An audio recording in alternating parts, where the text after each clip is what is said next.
If you came here to listen to someone talk about how the Royals came up short against the Rays on Tuesday, you're in the right place.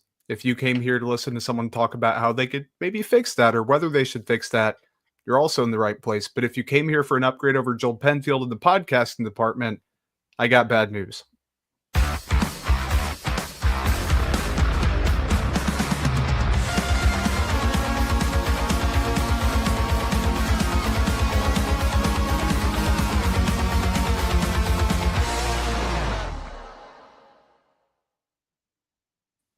Back like we never left. Jordan Foote, Josh Keiser filling in for Joel Penfield. It's a brand new episode of the One Royal Way podcast. Eternally grateful to everyone who's tuning in and our partners in Possible Emprise Bank, members FDIC. Josh, what's up, buddy? Not much. I missed you. I missed Nick behind the scenes. I missed being behind the microphone. I miss a winning baseball team, but we're going to talk about that in just a little bit. And I feel weird. Should we just call each other Joel for the rest of the show? Just so kind of. That could be the running bit. Yeah. So Joel, I'm doing great. Retirement has treated me very nicely. How are you doing, Joel? I'm doing good. Joel's doing fine. It is. I guess we kind of have to explain ourselves. There are people that like the channel's grown in the audio and yes, Joel Penfield and Joe Penfield. It's the video realm, the audio realm. If you are a new watcher or listener to the show, Josh and I spent a couple seasons doing it with Joel. Had a bunch of fun. This is my first time back, I think, since then. Josh, you had one earlier this season, correct? Or sorry, Joel. Yep. Felt good, yeah. Joel. I was happy to be here, but happy to be here with you too, Joel. Yep. RIP the bit. It lasted about, 45 seconds. I don't know. I'm ready to keep going. I'm excited to be here with you, man, and for everyone who's tuning in. Unfortunately, it is under not great circumstances. Curtis in the comments, thank you, buddy. Great to see you back here. I'm sure we'll have quite a few throughout the thing on the YouTube channel. Going live after a loss, Josh, and a really bad one. The Royals dropping 5-1 to the Tampa Bay Rays at home, 38-41 on the year. Overarching, I think, just very, very quick hitting takeaways. Kris Bubic, kind of a weird game for him. He went 6 innings. He struck out 8. The 6th inning was fantastic. He worked throughout a little bit of danger, but also the defense did not help him a ton.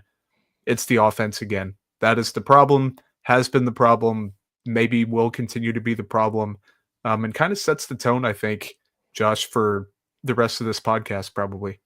Yep. I don't feel great. To be full disclosure, I did not watch tonight's game. I did listen to the final 3 innings. And when I got into the car to listen to the radio broadcast to kind of, get a little feel for the game, I just got met with Denny and Jake just hammering home that the Royals were currently getting no hit, as if they were trying to break the curse themselves. And they did. They did break up both the Rave walk, breaking up the perfect game, and then the India double to get the no-hitter gone. Unfortunately, Bobby couldn't bring them home when he had the opportunity, but it didn't matter because they didn't feel like scoring any other runs for this game, which is unfortunate. I kind of fully expected to come into that game the usual, like the Royals scored 2 runs in the first inning, and then they just took the foot off the gas pedal or nothing. I mean, Taj Bradley just under a 5 ERA on the year. Is that right? I think that's correct. So it makes sense that he is going to absolutely decimate this Royals offense. It's just kind of how it goes. It is par for the course, and unfortunately it happened yet again, only way worse. They usually don't get that close to getting perfectly gamed, perfected, or no hit. But at the same time, like it is the same story. The offense is dead for some reason, especially at home. It stinks. I don't understand. This is the complete opposite of what was going on last year. Last year, the offense at home was stirring up cheater rumors. And maybe, I don't know if this is just karma coming back, but it is a completely different team. This team and this offense is just dead. It looked like they were kind of coming back to life. They were able to get hits, but it was always those pesky runners in scoring position numbers that was never good, which you kind of expected that to come back up. It's usually a luck stat. I mean, if you want to be nerdy and kind of get into the weird nerd part of baseball, there's no such thing as the clutch gene, blah, blah, blah. You would expect that to get better and kind of water find its level on that front. And the water just keeps getting more and more shallow, seeming with this offense.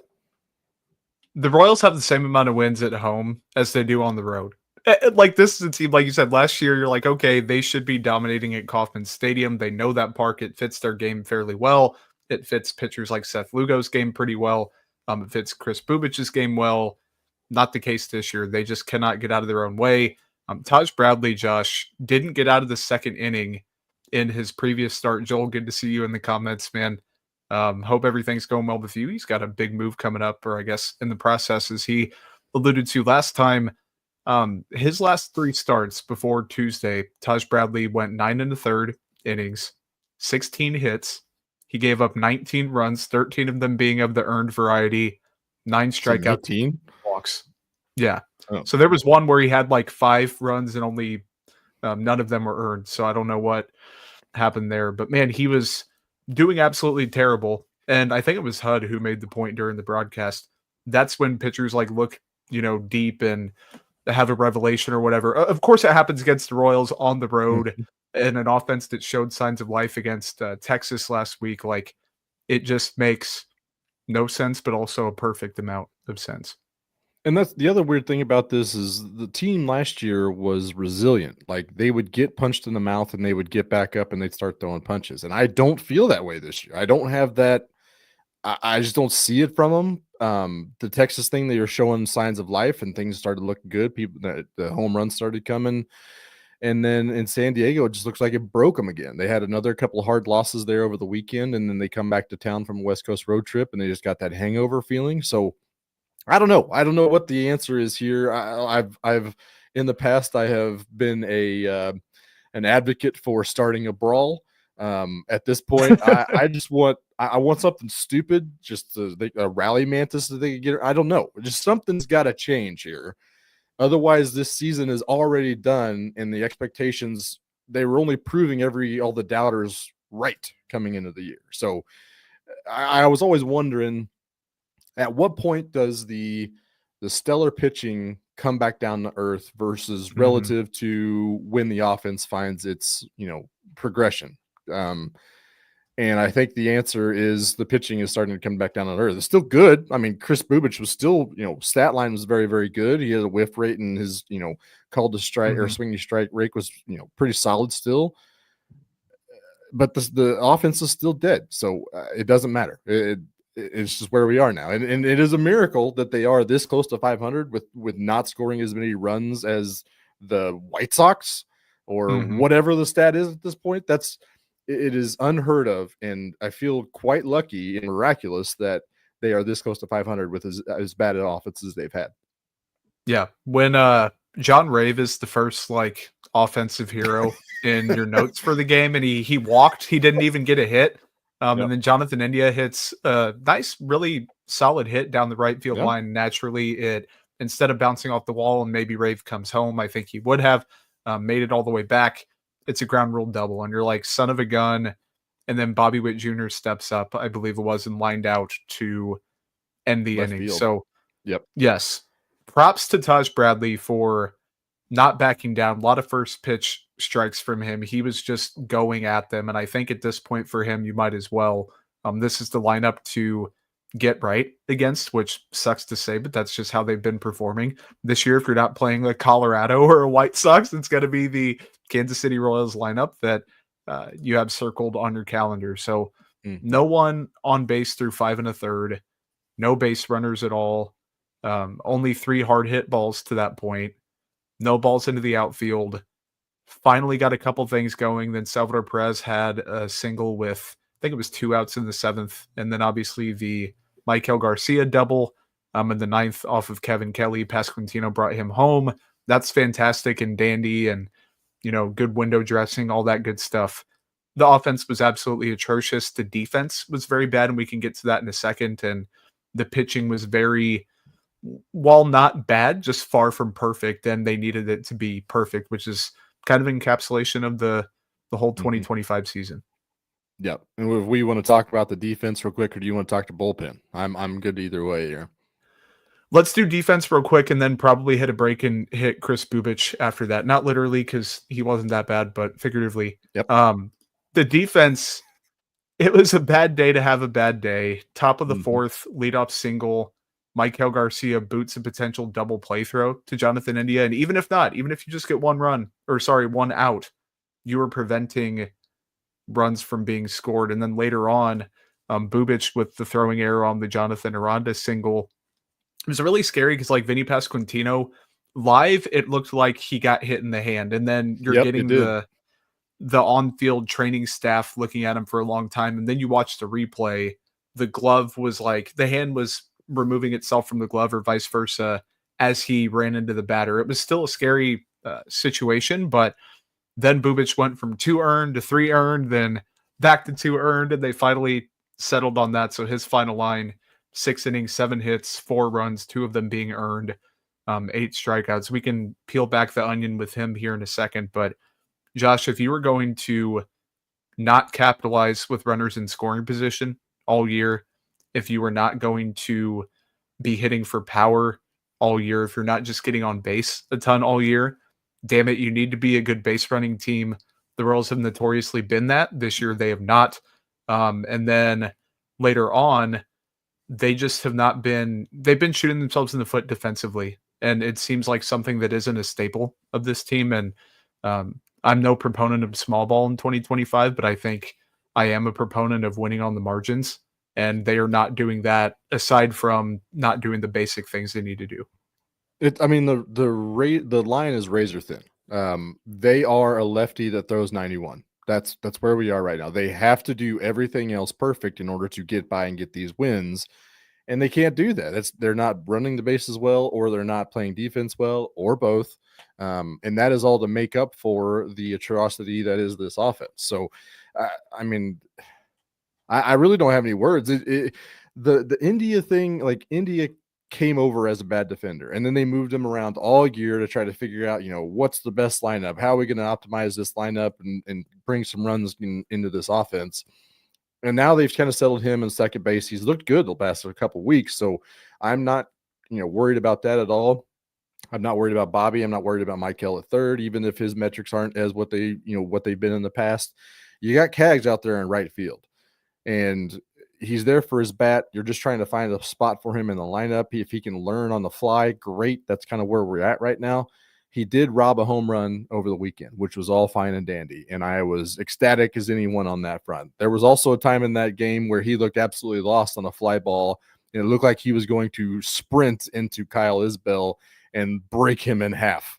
Instead, Kyle Isbell didn't make that play, but it was just kind of one of the things that is kind of an encapsulation of what's going on this year. Is they keep trying to find the round hole to fit in a square peg in a lot of these positions just to optimize this lineup, which again comes back to the root of the problem, which is this offense.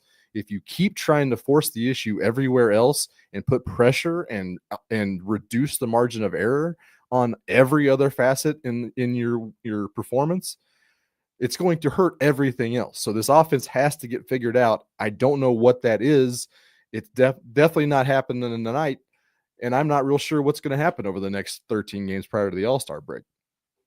It's a scary time, man. We're going to hit on Chris Bubic after the break and get back to the offense. But before that, we'll take a brief intermission and we will be right back. Looking for tickets for your next event? Tickets for Less is your #1 source. Save big on every purchase when you use promo code KCSN at ticketsforless.com. I'm BJ Kissel, founder and CEO of KC Sports Network. Emprise Bank has been with us from the beginning. They were our first network partner, and they believed in the vision of what we were building from the start. I can't speak to any other banks or companies and how they operate, but I can tell you from personal experience and based on the growth of the network you're listening to right now, that if you have banking needs, call our friends at Emprise Bank. We've worked with so many great people there over the years, from Vicky and Aggie to Andrea, Lori, Jackie, Deb, and Aaron, and not to mention so many others that not just supported KC Sports Network, but supported our KCSN Foundation as well. But the best thing that I know is that if I have a question or a problem, no matter how dumb the question is, I know who I'm going to call and who I'm going to talk to, and I know that I'm getting an answer from someone that I can trust, and I know that person is there to help us. That's why Emprise Bank has always been and continues to be our partner in Possible, and they can be yours too. You just have to reach out. If you have a banking need, whether it's business or personal, hit me up. I will connect you directly with the same people that have helped us build KCSN, and that's our friends at Emprise Bank. Folks, there's nothing that beats relaxing on a hot summer day and watching some baseball. And there's no simpler way to get in on the action than by downloading the Pick 6 app from DraftKings. It's crazy simple. Just pick more or less on the stats for 2 or more of your favorite players, and boom, you're in the mix for big cash prizes. And the best part, Pick 6 is available right here in Missouri. Don't miss out on the fun. Don't settle for a smaller payout. Switch to Pick 6, and right now, new customers can get $25 in bonus picks with their first deposit of $5. Here's what you got to do. Download the DraftKings Pick 6 app now and use code KCSN. That's code KCSN for new customers to get $25 in bonus picks with their first deposit of $5. Better payouts, bigger wins, only with Pick 6 from DraftKings. The crown is yours. Gambling problem? Call 1-800-GAMBLER. Must be 18 plus. Age and eligibility restrictions vary by jurisdiction. Void where prohibited. New customers only. Minimum $5 deposit. Bonus picks expire 168 hours after issuance. For additional terms and responsible gaming resources, see pick6.draftkings.com/promos. We are back to the One Royal Way podcast. We are filling in. We are not Joel Pinfield, as you could tell, but we do appreciate you joining us. This is Jordan Foote. I'm Josh Keiser. We appreciate you hanging out with us. Go ahead and hit like and subscribe on that YouTube video for us. If you aren't already subscribed to this channel, audio platforms, wherever you get your podcasts, go do it right now. That ad that Tucker does, I want to visit Tucker's brain when he's thinking about new ways to kind of spice up those ad reads, because that man is a content machine, just an absolute electric factor. And the guns were out. I did notice that, Tucker. So shout out you. Also shout out Chris Bubich. He was like we talked about, pretty solid this season. He's had a very good year. Some could call him an ace level. Some might call him ace level. But tonight he was pretty good, just not ace level. But Jordan, you saw the game. I did not. I'm just looking at his Baseball Savant page and the breakdown of tonight's game. What did you see from Chris Bubich relative to what he's done this season? He was generally okay, right? 91 pitches, 6 innings. The sixth, he was absolutely nails. Threw 10 pitches, got 3 strikeouts. Worked around a leadoff single from Yandy Diaz in the first. Jose Caballero had a 2-out single in the second, and then he missed a fastball like middle inside a little bit that just got pounded to left field by Danny Jensen for a home run. Escaped a Diaz 1-out double. Jacob, yeah, that's a good point. I've kind of been thinking about Bubich in the extended break, and not even the reverse psychology, right? Of, okay, we're going to stop your momentum here, quote unquote, but also the reason they're doing that. And it's because he hasn't been built out for a full season as a starter in a long time. Yep. And that's post Tommy John. He's never done it for a full season. So I'm vaguely aware of it. And I think that having and this is not at all trying to be a Debbie Downer about Chris Bubich, because I really like him and I think that he's been great. Having the internal expectation that all along when he started off so well, you're like, okay, this guy is probably more like 80-85% of this level of pitcher, and that's still probably the best possible outcome, all things considered, with him.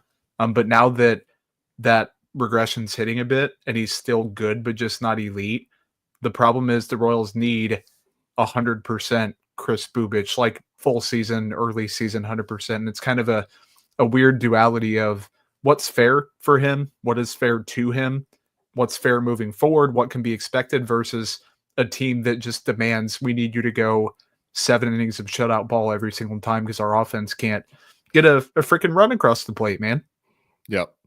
Just jumping out to me, just looking at the the Savant page here, 15 changeups. Changeup is his best pitch. It's what makes the fastball usable, because he's not going to blow anything by you. He's got to use his weird delivery and stuff like that. Good location, good command, and then working off that changeup, which is his best pitch.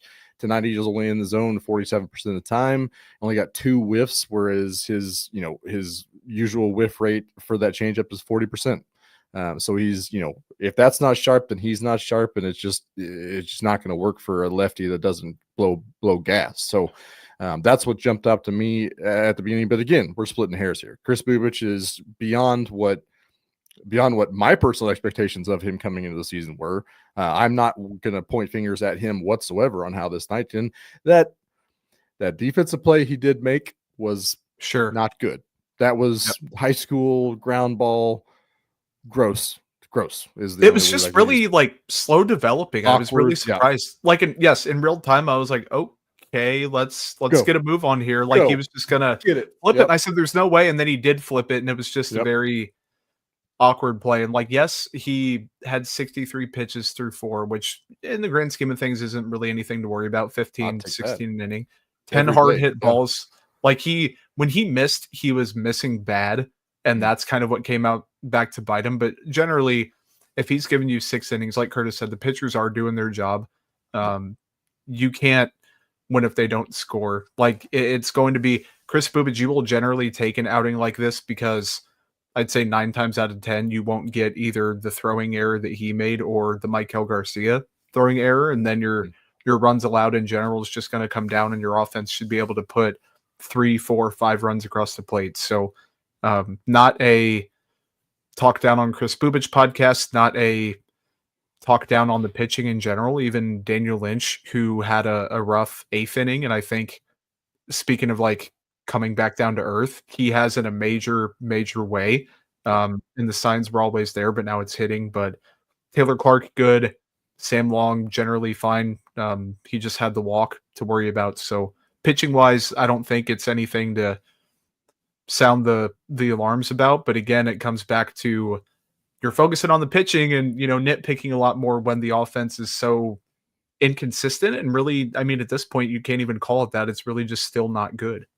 Non-existent. How do you kill that which has no life? Turns out really easy. But yeah, the bullpen was fine. I liked what I saw out of Taylor Clark. I liked what I saw out of Sam Long. Both those guys needed a pretty good outing to kind of rebound from what they had a little. I mean, Sam Long's coming back from that injury anyways, but Taylor Clark giving up that the game this last weekend against the Padres.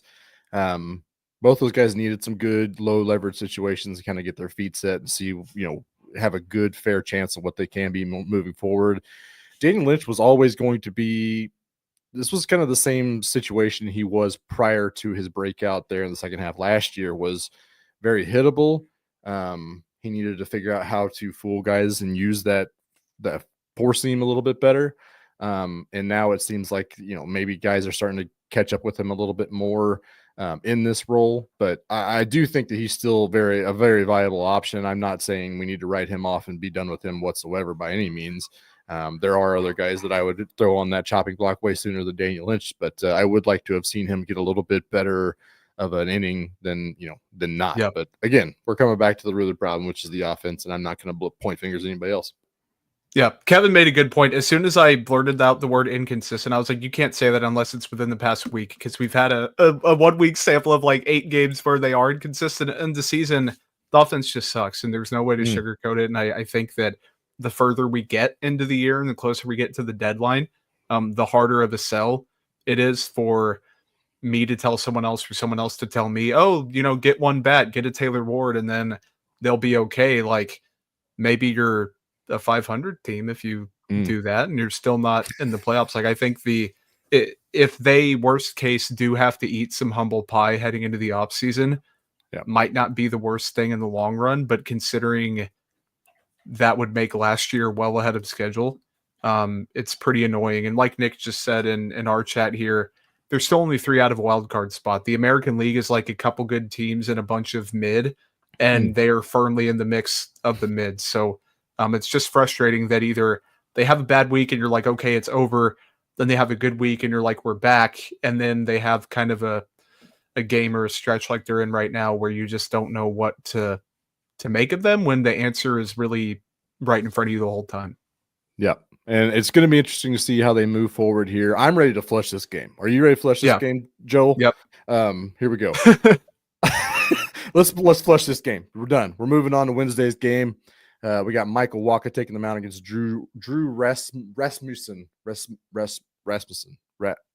That guy, Drew R. Big Drew. Yep. Big Drew, shout out. So we got Walker taking the field, trying to stop the bleeding of a three-game losing streak, and try to he was the leader last year. He was supposed to be the guy that was supposed to be driving the bus a little bit, especially in that rotation. So I want to see him come out there and do what he's supposed to be doing with his Drew has a very good mixture built on his fastballs. He got a really good four seam, really good cutter, really good seeker. Also has a sweeper and a curveball. You're mostly going to see a fastball one way or the other. The cutter is one of the best in the major leagues. Very good ground ball pitcher. Usually, he's not your typical ground ball pitcher where the efficiency is not usually there. He's not going to go much longer than 6 innings usually. With this offense, maybe he goes 9 innings, but usually he's just going to be getting your 5-6 innings worth of an appearance, full of ground balls. His out pitch is his, the sweeper is his out pitch, but can get got pretty well. So I do think that there is potential for him to get there, but this Royals team does not hit four seams very well. So I'm not holding my breath on there. Where are you at on these two pitchers for sure? I think definitely Shane Baz on Thursday, even with Michael Lorenzen, who is not nearly as much of a guarantee as Michael Wacha. And Wacha's been quietly pretty darn solid this year, if not good, despite a little bit of up and down, largely pretty solid. Baz, like you wrote in our notes, the slider can be got. They didn't have a good outing, or I guess he didn't have a good outing against them last time. He just hasn't been good this year. If you're a pitcher wins guy or gal, congrats. But he has a 4.79 ERA and a 4.83 FIP. Like he's just not a good pitcher right now. Still young enough where that can change. But if I had to guess, given the vibes on this team, I think they're going to drop Wednesday and win Thursday. And then people are going to be very upset. And we're going to be right back in the same thing where then they play LA. Pretty solid team, I would say, with a decent collection of talent.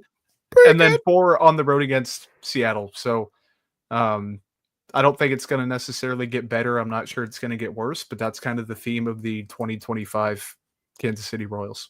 See, I'm flip-flopping. I think they get to Rasmussen, and I think Baz shoves for no reason. That would actually make sense. That would actually make sense. Yeah. Snip, snap, snip, snap. With Baz getting lit up by them last time, I feel like that's a rebound waiting to happen, despite his 4.79 is that what you said? Yeah. So gamble responsibly, but that's where our picks are. I think at this point. So do what you must. But yeah, I'm feeling that way. It seems like rubber matches are this team's MO. They're going to be in rubber matches every series. Doesn't matter what.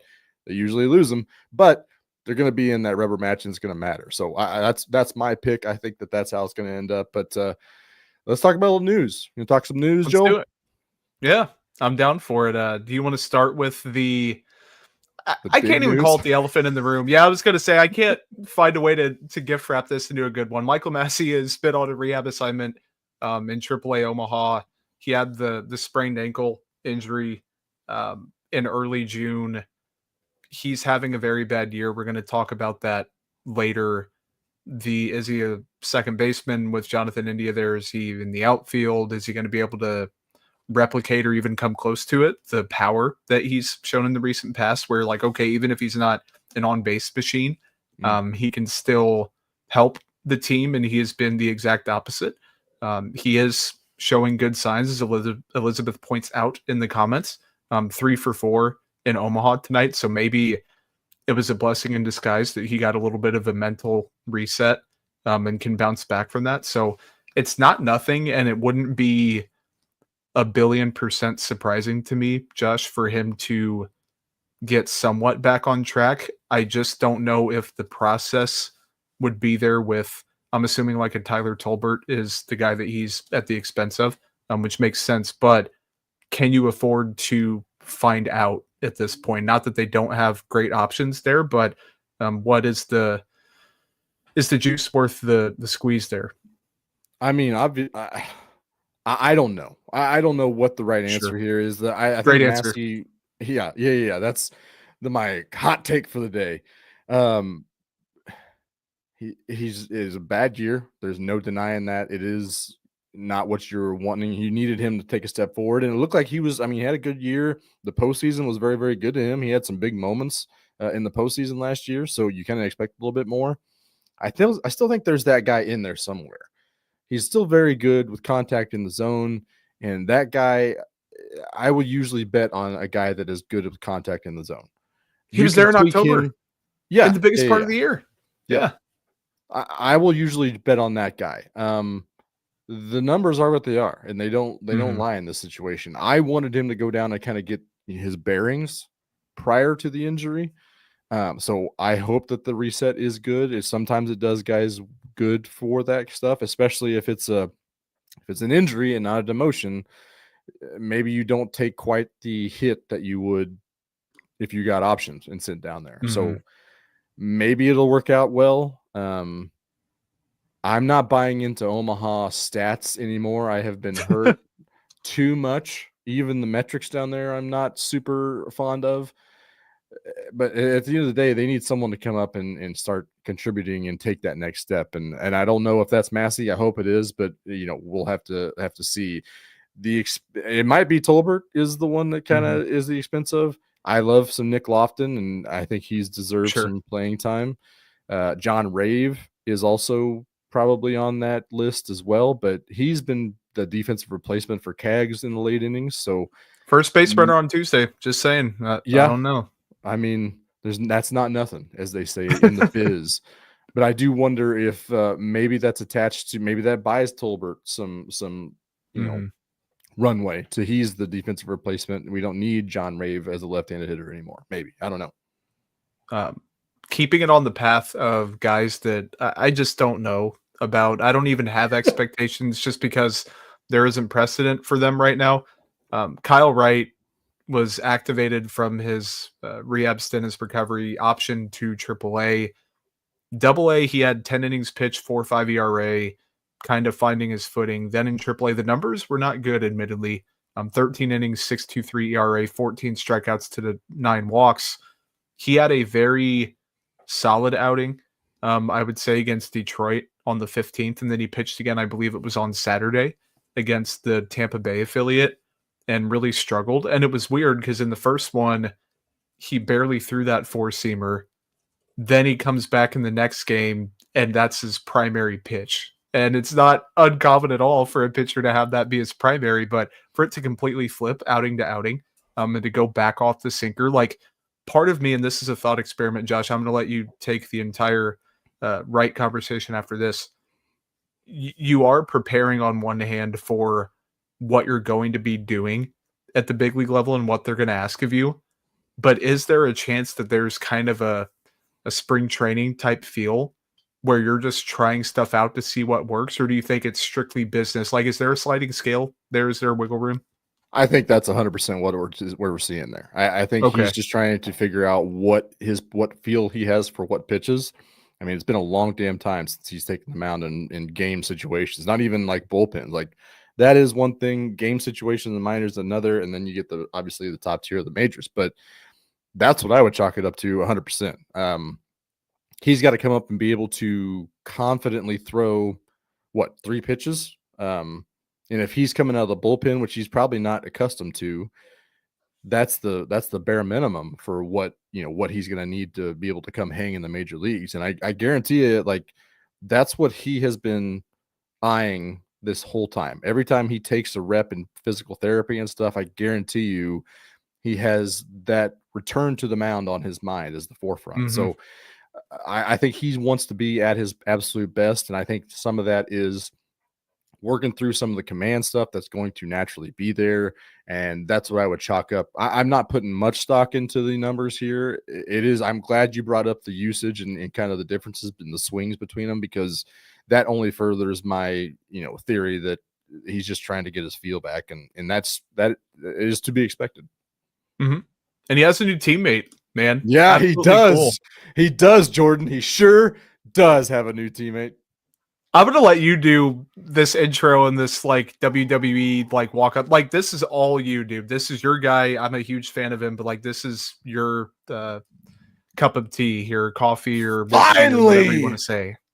Carter Jensen has returned to Omaha.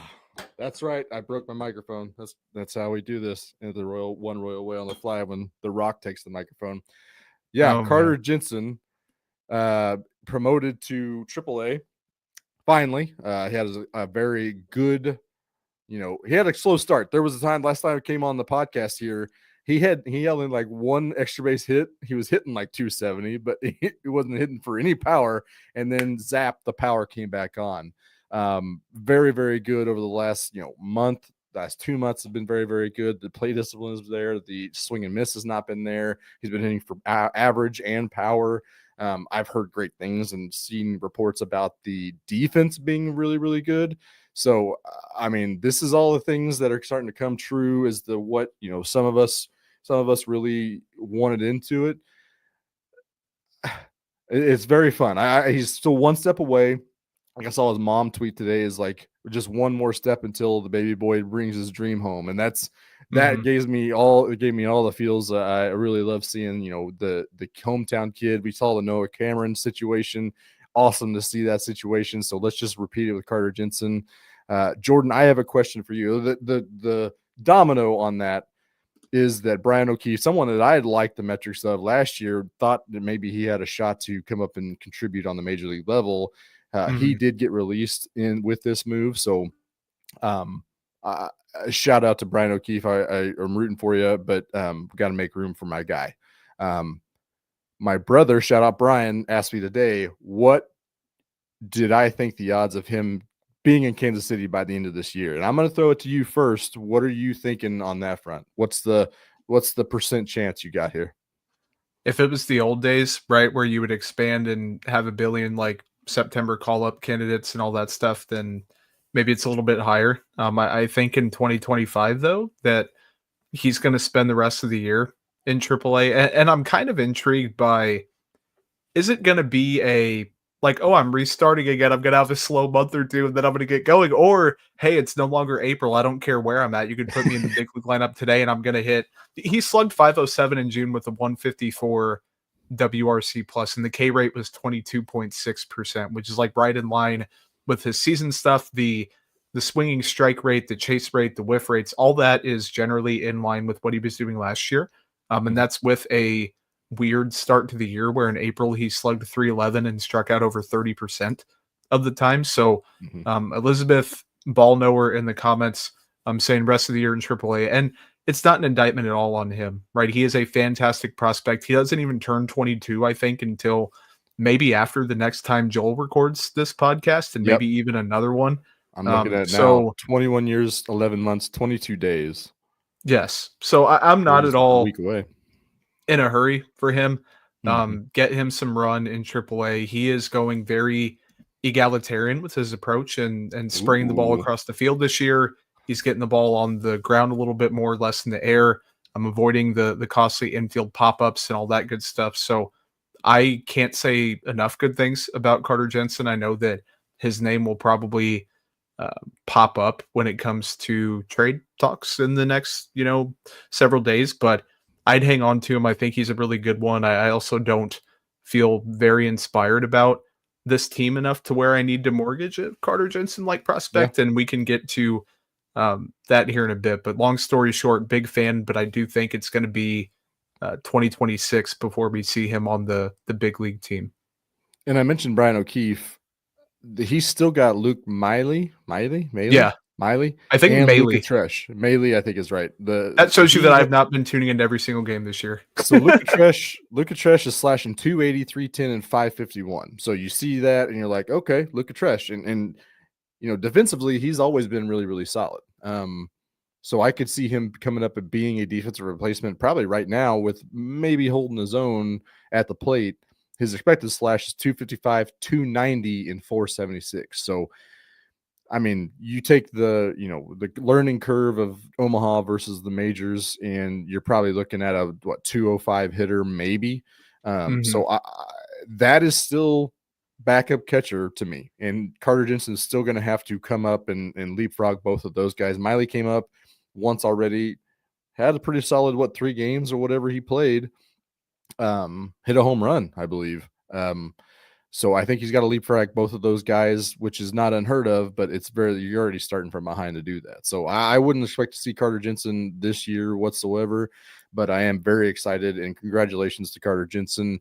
Friend of KCSN, one of the first times won Royal Way. It was Royals Farm Report at that time. Me and Alex Duval got to sit down and talk to him right after he was drafted. So really cool friend of the network, and shout out to Carter Jensen. Congratulations on him. But let's get to the bulk of the episode. We've only got a little bit more time, and I want to hit this overall season thoughts with a vigor. Absolutely. Let's get to. I really, really want to hit buyers and sellers, but quickly we will get through what we've learned about who. Extremely quick version of my notes, and I usually am not this crazy of a note taker, but I've had thoughts for a long time and I've not been able to get them out. I do my Tuesday radio segment with Shane Dennis on ESPN Wichita, and I can get out a little bit of that, but not all of it. Maikel Garcia is a dog. He is absolutely awesome. He is better than even I thought he was, and I've always been a big fan. 860 OPS entering Tuesday's play. He had the double and came around to score during the game. 96 percentile squared up rate. The whiff rate's great. The K rate's great. The chase rate's fantastic. The minor tweaks he's made with the barrel rate, the launch angle, doing a lot better against breaking pitches, pulling the ball in the air more, swinging more in the zone when he can be selective but still really make great contact. Just can't salute him enough for what he's done. And then I think on the flip side, just very quickly contextualizing the Michael Massey experience before he got hurt.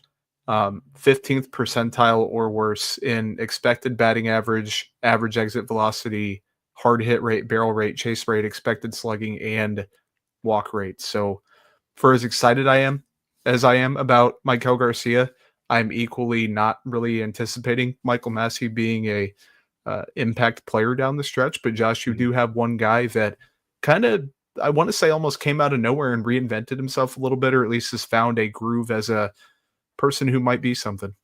Yeah, came over in the Michael A. Taylor trade along with Evan Sisk, came up with Steven Cruz. Steven Cruz might be a dude. We've talked to him. We talked about him a little bit last year as a guy with just nasty stuff. He's got a power, cutter and fastball. It was always the command. The command was always going to be the issue, and it seems like he's kind of done that this year. Starting to get a little bit more high leverage with Q, giving him some more opportunities to prove himself to be in the circle of trust. And at this moment, Lucas Urseg is not necessarily, he had a rough weekend. Daniel Lynch, we talked about earlier. Zerpa's been great over the last month about not giving up earned runs, and that streak ended. So there's an opening for the circle of trust here. And right now, a hard-throwing right-handed pitcher that we'll call it questionable command, with command issues in the past, might just be what the doctor ordered at this point. And I'm kind of curious to see what his role is moving forward, especially if Ursig is either has struggles that can't get right, or if he's going to require another IL stint at some point for whatever he's going through right now. We'll have to see how that. I'm going to be waiting on bated breath to see what they do with Steven Cruz. The flip side of that coin, I don't like picking on a guy, especially if he's already been demoted, but I keep seeing people talk about how good MJ Melendez is down in Omaha. And Curtis, you called me out for not believing in AAA stats, and I'm going to double down on that after I kind of took a little bit. I kind of went back, flip flop. MJ Melendez, for me to buy back in, I'm going to need him to hit 400 and slug 500 plus for me to buy back in. Otherwise, MJ Melendez is dead to me. I am not going to buy back in. I was counting on him to take that step forward that we saw Maikel Garcia do this year. I was counting on that from MJ last year. It didn't happen. He only got worse. His swing, revamped and came back even worse somehow. Now he's down in Omaha, and it sounds like the reports are that he's kind of gotten back to what he was doing prior to that. We already know what that looks like. So I am not believing anything MJ Melendez has done in Omaha unless he's over 400 and over 500 slug. Then I might listen to whatever you have to say. But until then, miss me with that. I'm out. I am it's not my catchphrase. It's really been said by tons of people. I don't even say it. I just believe in it.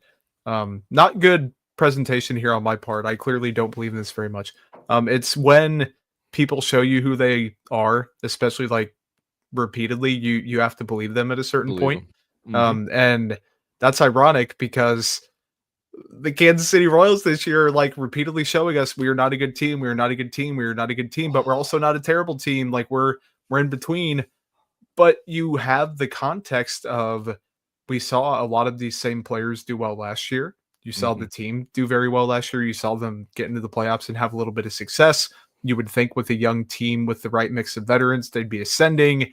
You would think the luck wouldn't completely reverse. And here we are with them being 38 and 41, Mhm. and 3 games out of a wild card spot. Lots of teams in the mix. Josh, you had wrote down they were roughly 20% odds to make the postseason, Probably per down now. FanGraphs. Yes, now probably coming down. It's also not exactly, fairy tales and roses and all that good stuff coming into the break, and Mhm. they have some tough things to figure out. And I don't know if there's a clear answer one way or another, which is very frustrating because you're trying to pick a lane between do we sell and recoup what we can and build for the offseason in 2026, or do we, and there was a comment earlier that I had Nick pin from KC Sports Authority. The team may not be built to win throughout the season, but they do have the pieces to compete in a playoff series. Like we have seen teams in the recent past, you don't have to be an elite team to do damage in the playoffs. You just have to get in and see what happens. And that's part of being a fan. That's part of being a player. It's part of being an executive. If you realistically have a chance, and let's say the Royals flip-flopped their record last year and they weren't in the playoffs, you'd say, okay, maybe Nick, perfect point in our chat, D-backs a couple years ago, Rangers 2014 Rangers Royals, last although I year would and this agree, year. yes, Royals in 2014 still a pretty decent team, but I'm not sure. Obviously, without the acquisitions of the following year to make that final push, like you Mhm. just get in and see what happens. And Yeah. it's hard to making the playoffs last year, not at all the worst thing that happened to them because I think the expectations are fair and they're justified. And it's fun to have a team that good, but that is the bar now. As long as Bobby Witt Jr. is in town, as long as Michael Garcia is doing this, as long as Vinny Pasquantino is playing well, Salvador Perez is coming around a bit. Like you can see it. Jack Caglione, it's clicked a bit for him in spurts. I think the expected stuff is still a lot better than the actuality, which is Yeah. good. Um, you can see a playoff team, and with that pitching, with the concept of the defense, with the concept of the base running talent they have on paper, they can do damage. And it's just so darn frustrating that they haven't picked a lane yet. Yep. The good news is, silver lining here, is that they have a pretty tough schedule between now and the Mhm. All-Star break when they have to make a choice. 2 more against Tampa Bay, then 3 versus the Dodgers, then 4 at Seattle, then 3 at Arizona, 3 versus Pittsburgh, and then 3 versus are they the NL leading New York Mets? They're up there having a great season as well. Mhm. So you kind of run a little bit of a gauntlet. You kind of get a little bit of a measuring stick to see what this team is made of, and that's I'm gonna call it a blessing because you gotta. I, I I think it's going to be a decision that's made for them, and I think that this organization is going to be extremely hesitant to decide to sell off some of these pieces that they do have to sell. They could pull a Tigers like the Tigers did last year, where they both sold pretty early and then still made the playoffs, still made a run, and then turned around and really doubled down on expectations this season, and look where they are. So maybe there's a run in there, and there's a future down the road for this season for the Royals similarly. But at the same time, that's not fun. That's not like giving me enthusiasm to jump on board with a new stadium vote that probably has to come down. There's a lot of things about the hangover of a postseason. Are they capital F frauds? There's a lot of things that go into that I know this organization is going to be very hesitant to sell off any pieces, let alone some of their big ones like Seth Lugo, which makes sense from a business standpoint to sell. It's going to be very tough for this organization to fold in the cards anytime, especially if Bobby Witt Jr. has as many outs as he has down the road, this is the first time that you're saying, okay, June didn't go our way, July didn't go our way. It's time to fold in, be sellers, sell off what we can to build towards the future. And you only have so many of those bullets to fire in order to keep Bobby Witt Jr. happy and in a Royals uniform. And I think the organization is going to be especially hesitant to fire one of those bullets in the second year after he signed that extension. So I'm going to choose to think that this blessing is going to be the remaining schedule to the All-Star break, which is an arbitrary date, whatever, to make a decision for this organization to where if they end up, I don't know, what's the number? Like how many games under 500 do they need to be for the organization? More than 5. We're out. It's got to be more than right. 5. I'm saying, I think it might be north of 10. I think that's how hesitant this organization is going to be for that. So I don't know. It just that's where I'm at. They're gonna have to prove it, and at the end of the day, the cards are gonna fall on the table as they may, and it just is what it is. But I want to talk a little bit about these candidates that they potentially have to sell. We talked about Lugo. Kylie McDaniel today released a rankings of the top trade candidates of all the teams that might be selling. In that article, he did mention, Seth Lugo was like number 6 on his list. He's got a player option at the end of the year that he will absolutely exercise. He will not, be playing for the Royals under this contract next year, no matter what. Doesn't matter. He's going to either get paid by the Royals, which I've seen somewhere like 3 years, $75 million for a 36-year-old pitcher. That's going to be tough for the Royals to match. 2 years of that, maybe so. But I think Lugo is your top trade candidate. The issue is with that is going to be Cole Reagans. What his shoulder is doing is really going to tell you really what the rest of this year is going to look like as far as the rotation goes, unless you get a starting pitcher on MLB quality back in return. And that's going to be hard to do when you also need a third base, or you also need another bat, probably in the corner outfield, and then you also want to make sure that the team isn't seen as a seller. So it's going to be tough to deal Seth Lugo, even if it is the most obvious candidate out there. I'm with you, and it sucks, and this is all process oriented too. And we've always praised JJ Piccolo for his process and like the shrewd moves he makes and the timing and the finances and all that, and being willing to extend Bobby Witt Jr. and the extend Cole Reagans, quote unquote, and all that stuff. Like, do these things, sign a Seth Lugo, re-sign Michael Wacha. If they make a move that is universally liked at the deadline, and I'm of the belief you owe it to your players to give them a chance, but you also have to be realistic and say, okay, if this team is not a contender and they don't even think they can make a push to get to the postseason, then sell.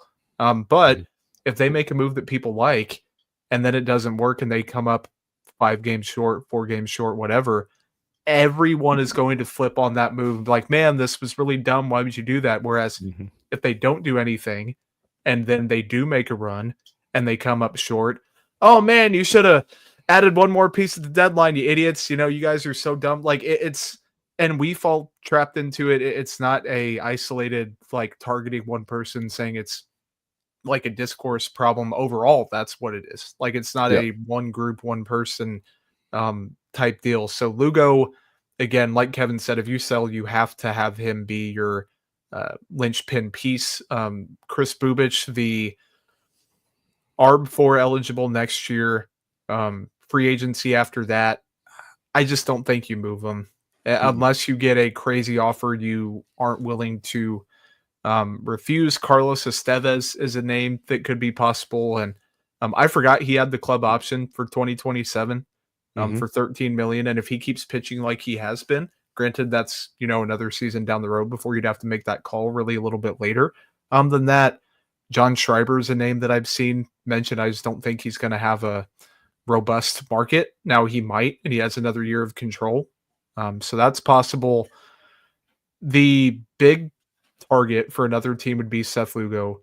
Number 2 would probably be Chris Bubich. Number 3, and maybe even a 2A to a 2B or whatever, would be Michael Garcia. And that's if a team has value for him at shortstop. Even if it's at third base and they really do like what they've seen. But I've seen people, man, stuff on Twitter about how he has, a fine season or whatever, but his future isn't at that position. And, there's conversations about modern digital journalism standards that we could have off air, but they're not trading Michael Garcia. I just don't believe that. He's been so good, and even if he's 90% of this player, he's still more valuable to them right now than to reset the timeline and then have a gaping hole at third base. Yeah, and I think the only caveat to that is if there's a team out there desperate for a young shortstop and you can Absolutely. get shortstop value, I think you got to listen to it. But at that point, you got to kill how many birds with the stone to justify that? How many major league contributors do you have to get back in return in order to justify sending out a 24-year-old that is just now starting to break out? Like, I don't care if you think he's a shortstop or a third baseman or a center fielder or a second baseman or whatever. You just say that out loud and you're like, oh, I'm doing something wrong. Yeah. It's one of those things. Like, you say it out loud and you're like, okay, no, I'm not. I'm going to just walk away from this conversation. At the same time, I have one more. Go ahead. Go ahead. At the same time, as shortstop is great value. It is what it is. If you get a team that wants him as a shortstop, I think you got to listen. Before we get to candidates to buy and get out of here, because we've held poor producer Nick online for probably longer than he's had a show all year. Jonathan India is a free agent after next year. Like, that whole timeline accelerates pretty quick. He's not been good on defense. In fact, I'd say he's been bad on defense this year, almost regardless of where you put him, and really collectively. Offensively, fun with runners in scoring position. I like Jonathan India. I should have prefaced the whole framing of that with my thoughts on him. I like the makeup of the player. I think he's cool. If you care about aura and hair and looking good on TV, I guess he has that too. Like, he is a fun player. I trust him when it matters to get the job done, but everything in between he hasn't really done at a high level this year. So that isn't a trade value commentary. It's just a life comes at you fast in sports and baseball. Really, even you have more time there than in the NFL or NBA, like with rookie contracts. And I guess the timing of when guys come up does affect things, but you make those trades for a Brady Singer, Jonathan India swap, and the Singer timing is going to have a concept of its own, but it never syncs up 100% in line. And even a team like Baltimore, where you have all these young guys and your team goes to shit in 2025. So it's easier said than done to run a team. And I think that even with the shortcomings of this year's team, I still would remain fairly darn confident in JJ Piccolo, pending just a sit on your hands off season to see them through what they're doing right now. And India was their big move this offseason. They did sign Carlos Estevez. It would be shocking and I would have a lot of questions if they were to deal India at this point. Yeah. But technically you got to talk about them for sure. Yep. What do you think about candidates to buy? Yeah. If they do, if they even get to that point. Kyler McDaniel listed 4 of them, and the prototype is pretty similar. They either want an outfielder, they want a right-handed power bat, or they want an athlete. Jaron Duran was one of the candidates they mentioned. He has 3.5 years control, 94 WRC plus in the 79 games this season, which is quite a drop off from what he did last year. Solid base runner, hits the ball hard, but 3.5 years of control is going to be very expensive. And for a guy with a lot of question marks like that, I don't know if I'm ready to make that commitment to go trade for a guy with 3.5 years of control. So I'm out on Jaron Duran. I don't want to say his name, but I'm out on him. I am not all the way out, but I'm definitely not all the way in on him. So that's my verdict. And you see that package and you see for Jaron Duran, you're like, ugh. Yeah, so let's move on to the next guy. I'd be a lot more in, but again, the state of the team and what it might cost for what he's doing this year could be totally different. Oh, I was going to give it to you. Oh, Eugenio Suarez is this guy that I've kind of had my eye on, a big bopper. Currently It's 25 nukes. home runs, WRC plus 141, 1114 OPS in the month of June. He's a rental, so you're only going to have him for half a season. It's $7.5 million remaining on that contract. It is third base, so you potentially displace Michael Garcia a bit if you needed to, but you can also hit him at DH, which seems to be a revolving door of John Rave, Freddie Fermin, plenty replaceable. There's absolutely a way you can bring in Eugenio Suarez. Shouldn't be super expensive. So if I saw that tomorrow they bring in Eugenio Suarez, I'm in. You know what the annoying thing is about all four candidates here? And I say all four because even Atlanta at the next one, with Acuna back and playing like he is, they're 6 out of the wild card. Like, all these teams could gaslight themselves into being like, yeah, F it. We're not gonna trade these guys. Like, we're gonna go all in, where if you're the Royals, you're kind of in the same spot of, man, we don't have a coveted, super coveted piece in the lineup. The rotation, obviously they do, if not two of them, but the year of mid is in for Major League Baseball. The ball has the backspin. You're not getting as much home runs. Your numbers are down a little bit, but they've got to be doing something right because people are tuning in, and I think that we're still going to be in for one of these guys maybe get moved at the deadline. If not, perhaps two of them. We still have two more to mention. Yeah, the obvious one, anytime you have to talk about trades, you're going to talk about Taylor Ward. Still a season and a half remaining. He had a really tough opening month. But since then, he has caught fire. He's up to 19 home runs. WRC plus is still just 101, but he's still pretty much turning into and has been the player that you thought he was going to be coming into the year. You've got it in the notes here that they are coming into the day 2.5 games out of the wild card situation. Pardon my French. That's fucking bullshit, man. There's wild.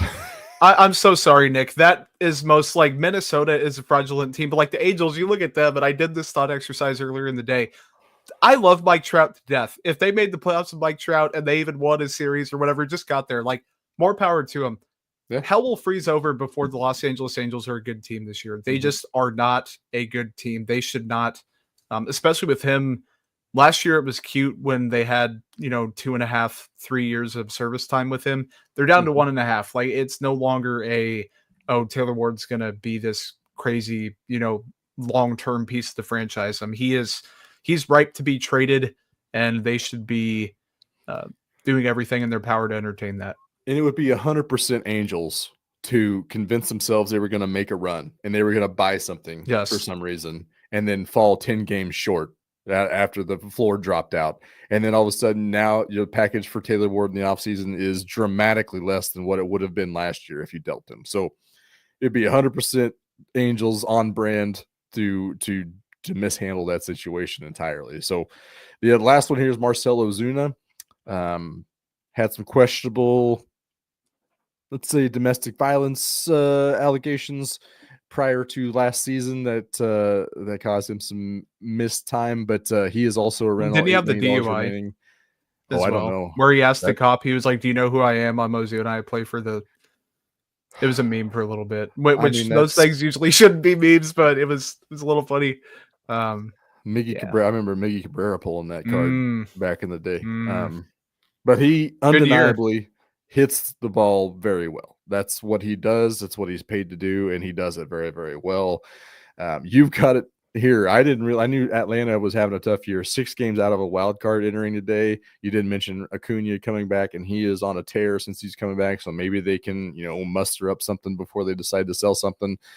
They could still, decide to make a run. They have every player outside of Ozuna pretty much locked down for the next 25 years or something. So they could still like $3. Yeah, for $3. So they could still sell Ozuna and still, be confident they can make a run and finish the year out strong. But that is also a person that they could bring in. I'd have very mixed feelings about it if they did that. But as the baseball player, I mean, he's a good hitter. Potentially not a great human, but good baseball player. But good player. A guy that has multiple years left, isn't even ARB eligible until next year. He's only 27. He turns 28 in October.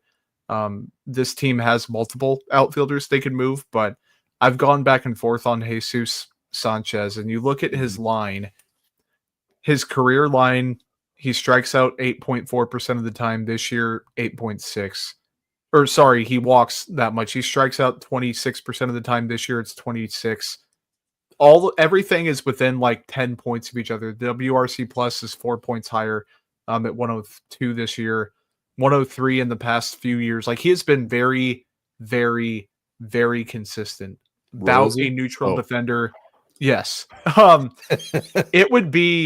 It's not even that he is a good player, because I don't think he is a good player, but he's not a bad player. And the Royals at this point, dude, if you can lock up a average left fielder that's still young for the next few years, depending on what you have to give up to do it, I would, in a vacuum, I'm all for it. Then you consider the years of control and the youth and what it would take to give up. And I just don't know if that juice is worth the squeeze, but man, desperate times might call for desperate measures. I don't know.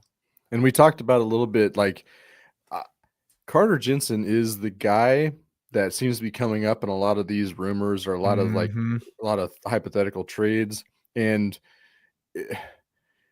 obviously my love for him aside, he's kind of the profile that would headline a package for a guy like Taylor Ward or Jesus Sanchez, especially if your situation where you believe Blake Mitchell is a future catcher for the Kansas City Royals.